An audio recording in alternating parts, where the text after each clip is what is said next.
Department of Trade and Industry nagpaluwas na ng SRP o Suggested Retail Price para sa mga Noche Buena products. Mga negosyante mayo manin maginibo kundi mag-umento sa presyo kan mga produkto nganing day malugi an sa indang negosyo. Uyan report ni Rosie Nieva. Sa rong semana antas maglaugan bulan ni Disyembre, bako sanaan mga parabakal ang nagpe-preparar alagad magin ang mga negosyante. Sa mga siring na panahon kaya, kaipuhan na nindang magtipon in supplies, urog na ang mga Noche Buena products, huli ta syertong pag-abot kan Christmas season, in demand na ang siring ng mga produkto.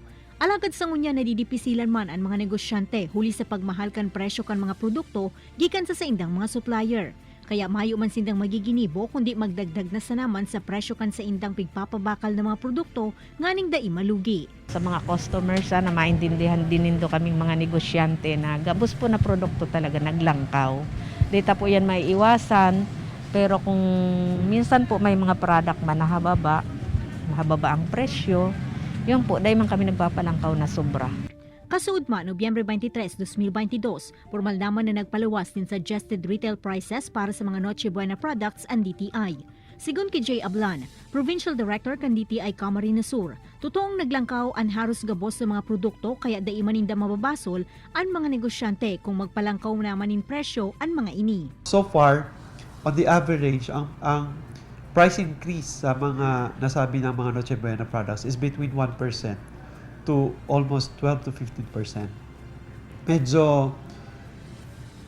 Medyo as compared before, medyo may pagtataas talagang medyo nag-level up din konti. Nilinaw man ni Ablan sa publiko, urog na ang mga nasa irarom kan state of calamity na dai kasabay ang mga Noche Buena products sa basic necessities kung kaya mayo nin problema daw magpalangkaw ang mga negosyante nin presyo basta nagsusunod man giraray sa SRP. Gusto ko lang tawan doon na ang Noche Buena products are not considered basic necessities. Nagkaigwa kitang declaration kang state of calamities and per price act, only those considered as basic necessities ang naka-price freeze. Puon ngunya na aldaw asin sa mga masunod na semana, mapuon naman ng DTI Camarines Sur sa indang inspection sa mga grocery stores para hilingon kung nagsusunod sa tamang presyo ang mga negosyante sa syudad asin sa Camarines Sur. Kaibanan si Jovel Ubiso, Rosie Nieva, Balitang Bicolandia.